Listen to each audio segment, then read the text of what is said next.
Federico, la perte serait beaucoup plus grande que le gain si l'on notait de la fréquentation humaine ce suprême degré d'amitié qui nous donne, à mon avis, tout le bien que contient notre vie.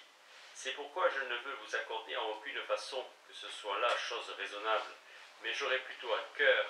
de conclure pour des raisons très évidentes que sans cette parfaite amitié, les hommes seraient beaucoup plus malheureux que tous les autres animaux, que si certains gâtent et profanent ce saint nom d'amitié, on ne doit pourtant pas l'extirper ainsi de nos cœurs, et par la faute des méchants priver les bons d'une si grande félicité. Et quant à moi, j'estime qu'il y a parmi nous plus d'une paire d'amis dont l'amour est indissoluble et sans tromperie aucune, et fait pour durer jusqu'à la mort, avec des volontés accordées, aussi bien que s'il s'agissait de ces anciens que vous avez nommés ci-devant.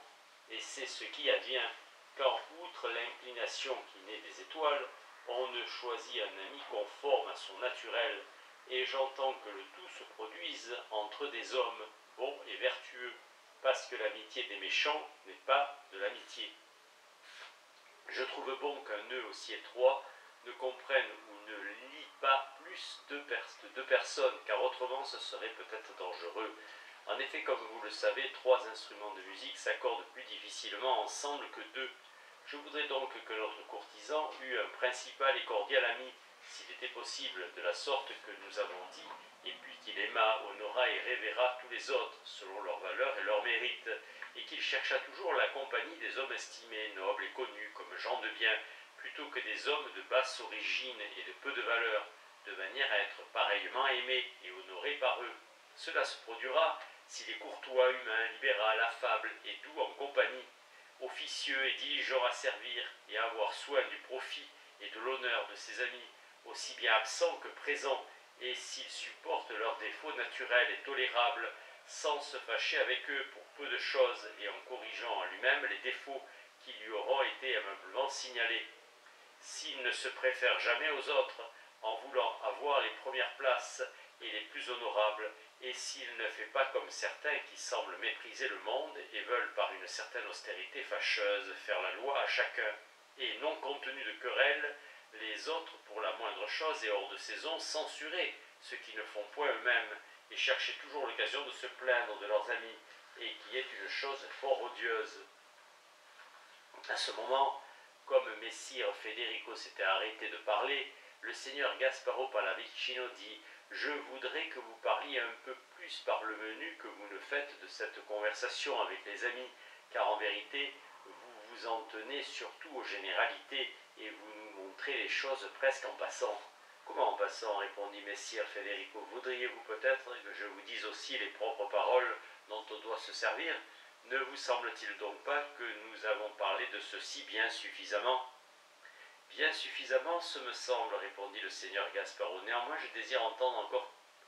particulièrement parler de la manière de s'entretenir avec les hommes et avec les femmes. La chose me paraît de grande importance, vu que dans les cours, la plus grande partie du temps se passe à cela, et si cette manière était toujours la même, on s'en fatiguerait vite.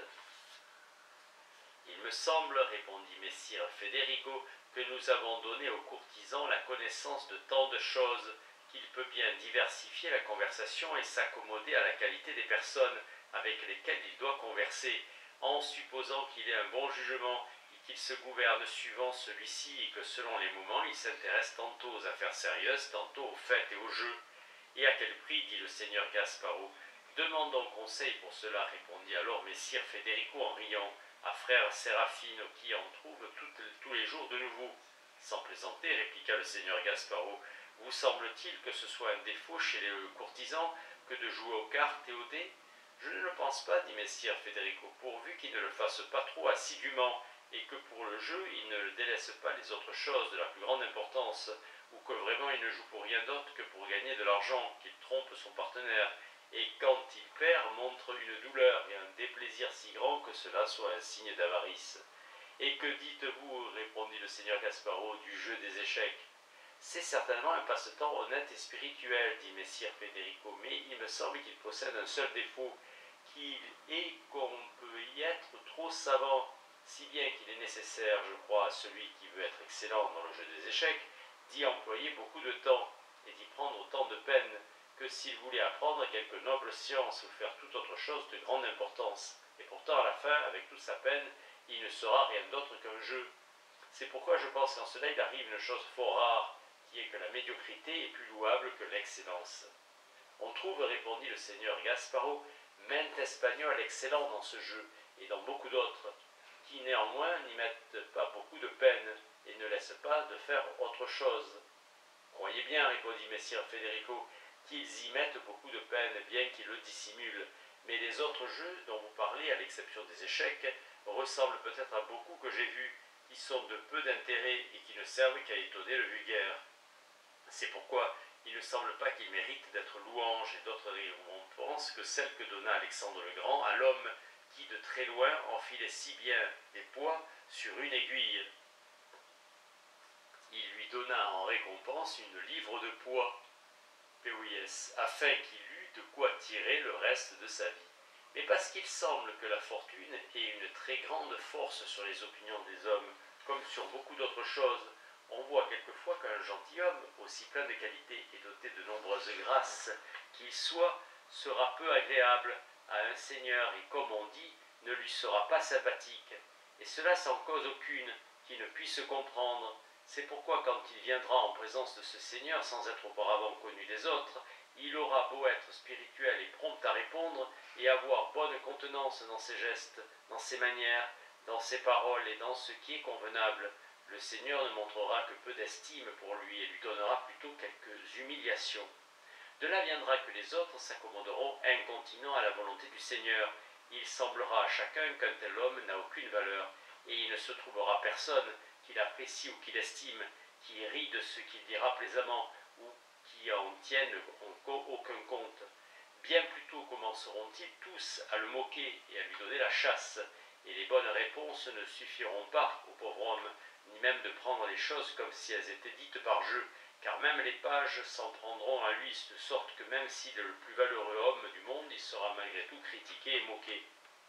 Au contraire, si le prince a de l'inclination pour quelqu'un qui est très ignorant, qui ne sait ni dire ni faire quoi que ce soit, les mœurs et les manières de celui-ci, pour sottes et ineptes qu'elles soient, seront louées avec les exclamations et l'émerveillement de chacun.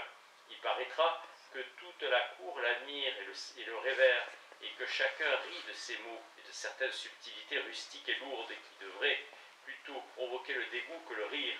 tant les hommes sont fermes et obstinés dans leurs opinions qui naissent des faveurs et des défaveurs des seigneurs. Pour cette raison, je veux qu'en plus de sa valeur, notre courtisan cède aussi de l'intelligence et de l'art, le mieux qui lui sera possible, et chaque fois qu'il ira dans un lieu où il sera nouveau et inconnu, qu'il fasse en sorte que la bonne opinion que lui y parvienne avant sa personne, et que l'on sache qu'en d'autres lieux, auprès d'autres seigneurs, dames et chevaliers, il est tenu en grande estime, car cette renommée qui semble naître de nombreux juges engendre une certaine croyance assurée dans la valeur d'un homme,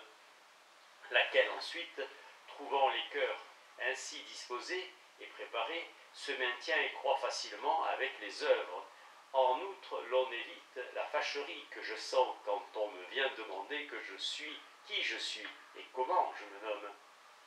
Je ne sais pas à quoi cela sert, répondit messire Bernardo Bibbiena, parce qu'il m'est arrivé plusieurs fois, et je crois à beaucoup d'autres, que m'étant mis dans l'esprit par le récit de personnes de jugement qu'une chose était très parfaite, avant que je l'eusse vue, la voyant après, je me suis trouvé loin du compte, et bien déçu de ce que j'estimais, ce qui ne provient d'autre chose que d'avoir trop cru à la renommée, et d'avoir conçu dans mon esprit une si grande idée, que la mesurant ensuite avec la vérité, l'effet en l'admettant qu'il ait été grand et excellent m'a semblé tout petit, en comparaison de ce que je m'étais imaginé. Ainsi, j'ai peur qu'il n'en advienne autant aux courtisans. C'est pourquoi je ne crois pas qu'il soit bon de donner cette attente et de se faire précéder par cette renommée, car nos esprits forment souvent des choses auxquelles il est impossible ensuite de correspondre, et ainsi y perd-on plus que l'on y gagne.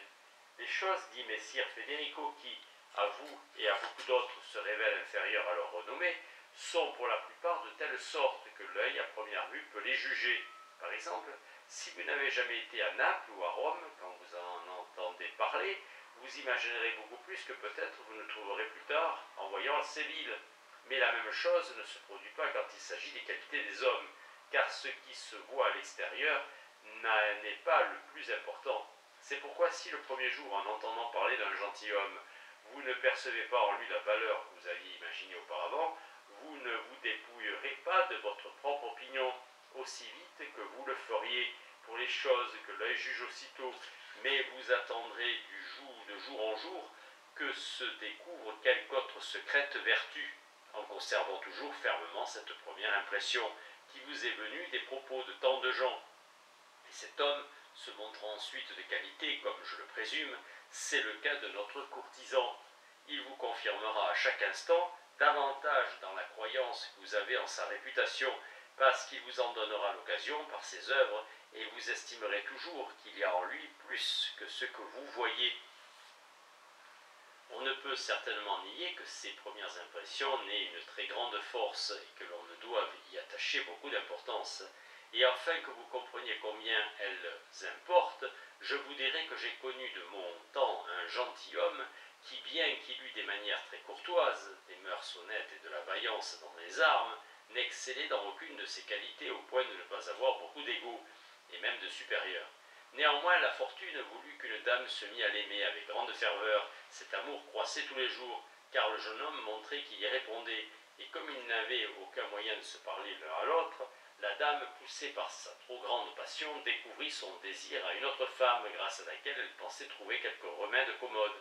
Celle-ci n'était ni en noblesse, ni en beauté inférieure à la première, d'où il advint qu'entendant parler si affectueusement de ce jeune homme, elle n'avait jamais vu, en sachant que cette dame, qu'elle savait être très avisée et de bon jugement, l'aimait extrêmement. Elle imagina aussitôt que celui-ci était le plus beau, le plus sage, le plus avisé, et en un mot, l'homme le plus digne d'être aimé qui fut au monde. Et ainsi, sans le voir, elle s'en énamoura de lui si fort qu'elle commença désormais, non pour son ami, mais pour elle-même, à faire tous ses efforts afin de l'acquérir et de faire qu'il répondît à son amour. Elle s'en amoura. Elle y parvint sans beaucoup de peine, parce qu'en vérité elle était femme digne d'être privée plutôt que de prier autrui. Or, écoutez comment l'histoire devient jolie. Peu de temps après, il arriva qu'une lettre qu'écrivait cette dernière dame à son amant tomba entre les mains d'une autre très noble dame, elle aussi de mœurs très honnêtes et d'une singulière beauté, qui étant, comme la plupart des femmes, curieuses et avides de connaître les secrets, principalement ceux d'autres femmes, ouvrit cette lettre et en la lisant comprit qu'elle était écrite avec une affection amoureuse extrême. Les paroles douces et pleines de feu qu'elles lui donnèrent d'abord de la compassion pour cette dame, car elle savait très bien de qui venait la lettre et à qui elle était destinée. Puis elles eurent tant de force que, les retournant dans son cœur et considérant de quelle sorte devait être celui qui avait pu amener cette dame à tant d'amour, soudainement elle en devint elle aussi amoureuse. Et cette lettre fut peut-être d'un plus grand effet qu'elle eût été si elle lui avait été envoyée par le jeune homme. Et comme il arrive parfois que le poison préparé dans quelque nourriture pour un seigneur tue le premier qui en goûte, aussi cette malheureuse, parce qu'elle était trop avide, avala le poison amoureux qui avait été préparé par quelqu'un d'autre. Que vous dirais-je encore? La chose fut connue de tous et se répandit si bien que de nombreuses autres dames, outre celle-ci en partie pour dépiter les autres, en partie pour faire comme les autres, mirent toute leur habileté et leurs efforts à jouir de l'amour de cet homme. Et pendant un temps, elles se le disputèrent, comme font les enfants avec des cerises. Et le tout vint de la première opinion qu'avait conçue cette dame en le voyant tellement aimé par une autre. Et en cet endroit, le seigneur Gasparo Pallavicino dit, en riant, « Pour confirmer votre point de vue par la raison, vous alléguez des choses qui ont été faites par les femmes qui, pour la plupart, sont dépourvues de toute raison. Si vous voulez tout dire, ce favori des dames devait être un sot et un homme en réalité de peu de valeur, parce que c'est l'habitude des femmes de s'attaquer toujours au pire, et comme des moutons de faire ce qu'elles voient faire à la première, que ce soit bien ou mal. En outre, elles sont si envieuses les unes des autres que quand bien même celui-ci eût été monstre, elles auraient cependant voulu se le voler l'une à l'autre. Ici, beaucoup et même presque tous commencèrent à vouloir contredire le seigneur Gasparo, mais madame la duchesse imposa silence à chacun, puis tout en riant, elle dit « Si le mal que vous dites des femmes n'était pas si éloigné de la vérité que le dire est un préjudice et une honte plutôt pour celui qui le dit que pour elle-même, j'eusse permis d'y répondre. Mais je ne veux pas qu'en vous contredisant par toutes les raisons que l'on pourrait invoquer, on vous débarrasse de cette mauvaise habitude, afin que vous soyez gravement puni de votre faute. Votre punition sera la mauvaise opinion qu'auront de vous tous ceux qui vous entendront raisonner de telle manière. Seigneur Gasparo, dit alors Messire Federico, ne dites pas que les femmes sont dépourvues à ce point de raison, bien que parfois elles soient poussées à aimer plutôt par le jugement d'autrui que par le leur, car les seigneurs et beaucoup d'hommes sages font souvent de même, et s'il est permis de dire la vérité, vous-même et nous autres, tous bien souvent, et encore à présent, croyons plutôt l'opinion d'autrui que la nôtre propre. Le vrai, c'est qu'il n'y a pas longtemps furent présentés en ce lieu même quelques vers sous le nom de Sannazaro. Jacopo Sannazaro, 1456-1530, poète napolitain, auteur de la célèbre Arcadia, et qu'ils semblèrent à tous fort excellents et furent loués avec des applaudissements émerveillés. Ensuite, quand on sut de façon certaine qu'ils étaient d'un autre, ils perdirent d'un seul coup leur réputation et parurent moins que médiocres. Et quand un motet fut chanté devant Madame la Duchesse, il ne plut à personne, et ne fut pas trouvé bon, jusqu'à ce que l'on apprit qu'il était de la composition de Josquin des Fraises. Mais quel signe plus certain voulez-vous de la force de l'opinion? Ne vous souvenez-vous pas que vous-même, buvant d'un même vin, vous disiez plus tantôt qu'il était parfait, tantôt qu'il était insipide, et cela parce qu'on vous avait persuadé qu'il s'agissait de deux vins, l'un de la côte de Gênes, l'autre de notre région, et même après que l'erreur fut découverte, vous ne vouliez absolument pas le croire, tant cette fausse opinion qui déroulait des paroles des autres était obstinément ancrée dans votre esprit.